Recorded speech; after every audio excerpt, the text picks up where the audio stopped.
Kolkata city corporation উচ্চ বিদ্যালয় কর্তৃক আয়োজিত আজকের অনলাইন ক্লাসে শিক্ষার্থীদের জানাচ্ছি স্বাগত। আজকে আমি আলোচনা করছি বাংলা ভাষার ব্যাকরণ সপ্তম শ্রেণী ক্রমিক নং 1.5 পৃষ্ঠা নং 27 থেকে 34 কারক ও বিভক্তি। পাঠ বিশ্লেষক হিসেবে আছি আমি মোহাম্মদ মিনাজুল ইসলাম, শিক্ষক, কলকাতা সিটি কর্পোরেশন উচ্চ বিদ্যালয়। কারক বিভক্তি নিয়ে আজকে আমি আলোচনা করছি। কারক শব্দের উৎপত্তি। কারক শব্দটি কোথা থেকে এসেছে? ক্রি, ক্রি ধাতু থেকে। ক্রি যোগ নক, সংক্ষেপে ক্রি যোগ অক সমান হচ্ছে কারক। তারপর অর্থ হচ্ছে যা ক্রিয়া বা কাজ সম্পাদন করে। সংজ্ঞার্থ বা পরিচিতি, ক্রিয়াপদের সঙ্গে বিশেষ্য সর্বনাম পদের যে সম্পর্ক তাই হচ্ছে কারক। প্রকারভেদ, কারককে আমি 6 ভাগে ভাগ করেছি: কর্তৃকারক, কর্মকারক, করণকারক, সম্প্রদান কারক, অপদান কারক, অধিকরণ কারক। বিস্তারিত আলোচনা আমরা ভিতরে চলে যাচ্ছি বিস্তারিত আলোচনায়। এই কারকের 6টা প্রকার আমরা চেনার জন্য আমরা একটা কৌশল অবলম্বন করেছি। একটা বাক্যের মধ্যে দিয়ে আমরা সেটা মনে রাখবো। প্রতিদিন ক্লাসে প্রধান শিক্ষক দুষ্টকে ব্যাট দিয়ে পিটিয়ে শান্তকে ব্যাগ থেকে কলম উপহার দিতেন। প্রতিদিন ক্লাসে প্রধান শিক্ষক দুষ্টকে ব্যাট দিয়ে পিটিয়ে শান্তকে ব্যাগ থেকে কলম উপহার দিতেন। তাহলে এখানে আমি এই লাইনটাকে আবার এভাবে করে নিচে লিখেছি। প্রতিদিন ক্লাসে প্রধান শিক্ষক দুষ্টকে ব্যাট দিয়ে পিটিয়ে শান্তকে ব্যাগ থেকে কলম উপহার দিতেন। তাহলে এখন আমরা এটাকে একটু ব্যাখ্যা করব। প্রতিদিন, কখন? প্রতিদিন। কোথায়? ক্লাসে। কে? প্রধান শিক্ষক। কাকে? দুষ্টকে। কি দিয়ে? ব্যাট দিয়ে। কাকে? শান্তকে। কোথা থেকে? ব্যাগ থেকে। কি? কলম। এভাবে করে উত্তরগুলো আসে। তাহলে আমরা এই যে এখানে আমরা প্রশ্ন করে গেছি আর এদিকে আমরা উত্তর পেয়ে গেছি। যখন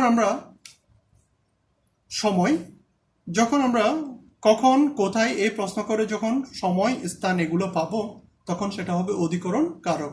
অধিকরণ মানে হচ্ছে সময়, স্থান এগুলো বোঝায়। অধিকরণ মানে সময়, স্থান এগুলো বোঝায়। আবার ক্রিয়াকে যখন আমরা প্রশ্ন করব, ক্রিয়া মানে হচ্ছে এখানে পিটাই। কাকে পিটাই? এখানে যখন আমরা প্রশ্ন করব ক্রিয়াকে যে কে পিটাই, ক্রিয়াকে যখন আমরা প্রশ্ন করব কে পিটাই, তখন উত্তরে আসবে প্রধান শিক্ষক। তাহলে কে? তাহলে সেটা হচ্ছে কর্তা।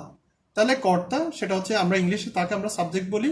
এখানে কর্তৃ কেন হয়েছে? এখানে নিচে শেষে আরেকটা শব্দ যুক্ত হয়েছে কারক, সেই কারণে এটা কর্তা শব্দটা কর্তৃ হয়ে গেছে। এখন কাকে পিটাই? দুষ্টকে পিটাই। তাহলে ক্রিয়াকে প্রশ্ন করলাম কাকে পিটাই? দুষ্টকে পিটাই। তাহলে সেটা হচ্ছে কর্ম কারক। এখন কি দিয়ে পিটাই? ক্রিয়াকে আমি প্রশ্ন করলে এটা হচ্ছে ক্রিয়া, এটা হচ্ছে ক্রিয়া।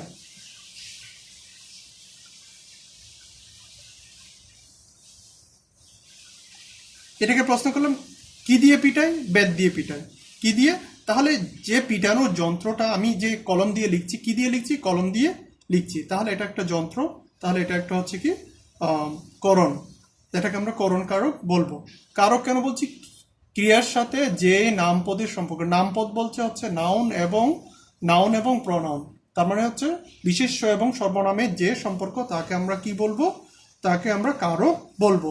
এখন আবার এদিকে আরেকটা করেছে কি, কাকে উপহার দেয়? শান্তকে উপহার দেয়। কাকে? তাহলে শান্ত এখানে অবজেক্ট। তার মানে শান্ত একজন অবজেক্ট, কিন্তু এটা অন্য ধরনের অবজেক্ট। তাহলে সেজন্য অন্য ধরনের অবজেক্ট বলে আমরা তাকে কি করেছি? সম্পাদন কারক বলেছি। কারণ ওদিকে দেখতে পাচ্ছি দুষ্টকে পিটাচ্ছে আর শান্তকে কলম উপহার দিচ্ছে। এটা একটা ভিন্ন একটা বিষয়, আমি একটু পরে আলোচনা করব এই বিষয় নিয়ে। তারপর হচ্ছে ব্যাগ থেকে। কোথা থেকে দিচ্ছে? ব্যাগ থেকে। তাহলে এখন কলমটা যে ব্যাগ থেকে যে কলমটা দিবে, ব্যাগ থেকে কলম উপহার দিচ্ছে। কোথা থেকে দিচ্ছে? ব্যাগ থেকে। তাহলে এটা হচ্ছে অপাদান কারক। তাহলে এটা কেন অপাদান হয়েছে সেটা একটু ব্যাখ্যা করব। তাহলে হচ্ছে কি দিচ্ছে? কলম দিচ্ছে, এটা অবজেক্ট। তাহলে আমরা আবার কি দিচ্ছে, অবজেক্ট দিচ্ছে। তাহলে অবজেক্ট দু ধরনের হয়। তাহলে এদিকে আমরা দেখতে পাচ্ছি এটাও অবজেক্ট, এটা অর্থ কর্ম আর কি। কর্ম, অবজেক্ট মানে হচ্ছে কর্ম। এখানে এই কর্ম, এখানে হচ্ছে ব্যক্তিবাচক অবজেক্ট, আর এটা হচ্ছে বস্তুবাচক অবজেক্ট। অবজেক্ট মানে হচ্ছে কর্ম। তাহলে একটা অবজেক্ট দুই ধরনের, একটা হচ্ছে ব্যক্তিবাচক অবজেক্ট আর একটা হচ্ছে বস্তুবাচক অবজেক্ট। তাহলে তাহলে এখানে হচ্ছে ব্যক্তিবাচক, দুষ্ট হচ্ছে কি ব্যক্তিবাচক, আর হচ্ছে কলম হচ্ছে বস্তুবাচক অবজেক্ট। তাহলে এটা আবার অন্য ধরনের অবজেক্ট কেন, কর্ম। তাহলে অন্য ধরনের অবজেক্টকে বলছি আমরা সম্পাদন কারক, কারণ হচ্ছে এখানে স্বার্থ ত্যাগ করে দিয়ে দিচ্ছে, স্বার্থ ত্যাগ করে।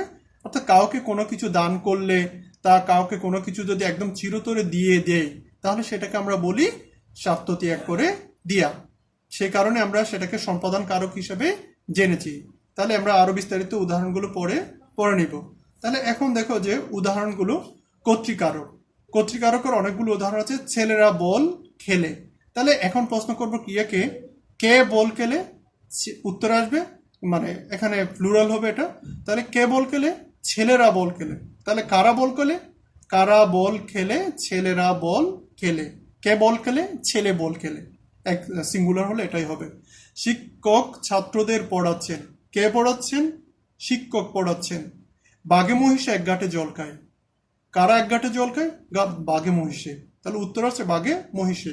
ঠিক তেমনি করে মা শিশুকে চাঁদ দেখাচ্ছেন। কে দেখাচ্ছেন, মা দেখাচ্ছেন। তাহলে উত্তর পেয়েছি আমরা কে দিয়ে প্রশ্ন করে, কে কিংবা কারা।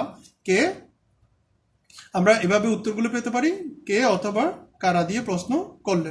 সিঙ্গুলার প্লুরাল আর কি, সিঙ্গুলার প্লুরাল। এখানে আমরা কর্মকারকে সিঙ্গুলার প্লুরাল আমরা প্রশ্ন করতে পারি, বাবা আমাকে একটি কলম কিনে দিয়েছেন। তাহলে এখানে এই যে ব্যক্তিবাচক এবং বস্তুবাচক কথাটা এসছে, বাবা আমাকে একটি কলম, কে কিনে দিয়ে, এখানে কে আর আসবে না, কাকে কিনে দিয়েছে। উত্তর আসবে এখানে এই যে অবজেক্ট কাকে, কাকে এই অবজেক্টটা আসবে। কাকে কিনে দিয়েছে, কাকে কিনে দিয়েছে, এখানে কাকে কিনে দিয়েছে, আমাকে। কাকে, আমাকে। কি কিনে দিয়েছেন, কলম কিনে দিয়েছেন। তাহলে ক্রিয়াকে যদি আমরা কি এবং কাকে দিয়ে প্রশ্ন করলে যে উত্তর পাই আমরা, সেটা হচ্ছে কি কর্ম, সেটা হচ্ছে অবজেক্ট। তার মানে হচ্ছে কর্ম কারক, কর্ম কারক। তারপর নীলিমা ফুল তুলছে। এখানে নীলিমা ফুল তুলছে। তাহলে কি তুলছে, ফুল তুলছে। উত্তর আমি প্রশ্ন করছি কি, উত্তর পেয়েছি ফুল। তাহলে পুলিশ চোর ধরেছে। কাকে ধরেছে, চোরকে ধরেছে। চোরকে ধরেছে। তাহলে এখন কাকে দিয়ে প্রশ্ন করছি, উত্তর পেয়েছি চোরকে। তাহলে ঠিক তেমনি করে করণ কারক। করণ মানে হচ্ছে যন্ত্র, উপায়। আমি বলেছি যন্ত্র, এখানে লেখা আছে যন্ত্র, উপকরণ, উপায়। অর্থাৎ কাজের সহায়ক কিছু। যেমন আমি সিঁড়ি দিয়ে উপরে উঠি, দোতলায় উঠি। তাহলে সিঁড়ি দিয়ে উঠি অথবা উঠো, তাহলে সিঁড়ি দিয়ে উঠতে হবে। তাহলে এটা হচ্ছে আমার উঠার সহায়। কি দিয়ে উঠি, প্রশ্ন করছি সিঁড়ি দিয়ে। আমি হাত দিয়ে খাও, কি দিয়ে খাবো, হাত দিয়ে। কলম দিয়ে লিখো, কি দিয়ে লিখবো, কলম দিয়ে। এবার দেখো যে এই যে আমার লিখার উপায় বা যন্ত্র। এবার ছেলেরা বল খেলে। তাহলে এখন ছেলেরা কি দিয়ে খেলে, বল দিয়ে খেলে। কলমটি সোনায় মোড়া। কলমটি কি দিয়ে মোড়া, কলমটি সোনা দিয়ে মোড়া। বন্যায় দেশ প্লাবিত হলো। তাহলে বন্যার দ্বারা দেশ প্লাবিত হয়েছে। এবার আমরা আলোচনা করব সম্পাদন কারক নিয়ে। সম্পাদন কারক হচ্ছে স্বার্থ ত্যাগ করে যদি আমরা কিছু দিয়ে দিই, তাহলে সেটাকে আমরা সম্পাদন কারক হিসেবে জানি। অর্থাৎ যা আমরা দিয়ে একেবারে দিয়ে দিই এবং নিই না, আসলে সেটা নয়। আমরা নিই, কিন্তু যেগুলো নিই সেগুলো আমরা দেখা যায় না। যেমন ধরো আমরা দান করি, কিন্তু সেই হিসেবে আমরা কল্যাণ গ্রহণকর্তাকে দান করার মধ্য দিয়ে, কিন্তু সেটা দেখা যায় না। সেজন্য আমরা সেটাকে বলছি স্বার্থ ত্যাগ করে দিয়া সম্পাদন কারক। দরিদ্রকে দান করো, দরিদ্রকে দান করো। কাকে দান করো, দরিদ্রকে দান করো। এই যে দরিদ্র কে, তাহলে অন্ধজনে, কাকে আলো দাও, অন্ধজনে দেহ আলো। তাহলে অন্ধজনকে আলো দাও। ভিক্ষুকদের ভিক্ষা দাও। কাকে ভিক্ষা দাও, ভিক্ষুকদের ভিক্ষা দাও। কাকে, ভিক্ষুকদেরকে, ভিক্ষুকদেরকে। তারপর হচ্ছে কি, অথবা ভিক্ষুকদের। তারপর হচ্ছে সৎপাত্রে কন্যাদান করো। কাকে কন্যাদান করো, সৎপাত্রে। অর্থাৎ হচ্ছে কি, এমভাবে একটা হচ্ছে কি একদম যে কন্যাটা দিবে সেটা আজীবনের জন্য দিয়ে দিবে, সেটা আর ফিরিয়ে নিবে না। অপদান কারক। অপদান কারক হচ্ছে কি, অপদান কারক হচ্ছে কোন স্থান থেকে চ্যুত, তারপর হচ্ছে বিচ্যুত, কোনো কিছু দেখে ভীত, আগত, জাত, উত্তর, ইতর, এগুলো আরো কঠিন বিষয়, তোমরা বুঝবে না। অর্থাৎ কোনো কিছু থেকে বিচ্ছিন্ন হয়ে গেলে অথবা কোনো কিছু দেখে ভীত হলে পরে সেটা অপদান কারক। যেমন আমি এই স্কেলটা এখানে রাখলাম, এখান থেকে যদি এদিক থেকে হয়ে যায় তাহলে এটা বিচ্যুত হয়ে গেছে। যেমন ধরো এখানে রাখলাম বিচ্যুত, তাহলে এটা হচ্ছে অপাদান। অপাদান মানে হচ্ছে বিচ্যুত হওয়া কোনো কিছু থেকে। বৃষ্টি, মেঘে বৃষ্টি হয়, তার মানে হচ্ছে মেঘ থেকেই বৃষ্টি হয়। কোথা থেকে? মেঘ থেকে বৃষ্টি হয়। বিপদে মোরে রক্ষা করো, অর্থাৎ বিপদ হতে আমাকে রক্ষা, অর্থাৎ বিপদ হতে আমাকে বিচ্ছিন্ন করে দাও। মেঘ থেকে যখন বিচ্ছিন্ন হয় সেটাই হয় বৃষ্টি। তারপর তিল থেকে তৈল হয়, অর্থাৎ তিল থেকে যখন তৈল হয় আর তেলগুলো আর তিলের ভিতরে থাকে না, বিচ্ছিন্ন হয়ে যায়, সেজন্য তিল হতে তৈল হয়। তাহলে তিল হতে সুন্দরবনে বাঘের ভয়, তাহলে সুন্দরবনে ভয়টা কোথায়?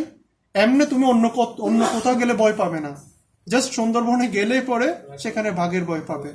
তাহলে এখানে পাপে বিরত হও, অর্থাৎ পাপ থেকে তোমাকে বিরত হতে হবে, পাপ হতে বিরত। ট্রেনটি ঢাকা ছাড়লো, ট্রেন ঢাকায় নেই, ঢাকা থেকে ছেড়ে গেছে। এই যে ঢাকা ছিল, ঢাকা থেকে ছেড়ে গেছে, তাহলে এটা হচ্ছে একটা বিচ্ছেদ আর বিচ্ছিন্নতা। কোনো কিছু বিচ্ছিন্নতা অথবা কোনো কিছুর ভয় বুঝালেই পরে অপাদান কারক হবে। আর অধিকরণ কারক হচ্ছে স্থান বুঝাবে, কোনো একটা বিষয় বুঝাবে অথবা কোনো সময় বুঝাবে, তাহলেই অধিকরণ কারক হবে। জলে মাছ আছে, তাহলে জলে কোথায় আছে? জলের মধ্যে আছে। বনে বাঘ আছে, গণিতে কাঁচা, ইংরেজিতে ভালো, শরতে ফুল ফুটে, একটা সময়কে বোঝানো হয়েছে। কান্নায় সুখ মন্দীভূত হয়, এখানে ক্রিয়ার বাপকে বোঝানো হয়েছে। সূর্যোদয়ে অন্ধকার দূরীভূত হয়। তাহলে এগুলো বিষয়, এটাকে বলে ভাবাদিকরণ। তাহলে আমরা আজকে কারকটা এখানে শেষ করছি। যদি কোনো বিষয় না বুঝো আমাকে ফোনে জানাও কিংবা ইনবক্সে লিখো। আগামীতে যদি অন্য কোনো ভিডিও চাও তাহলে আগামীতে আমাকে জানাও।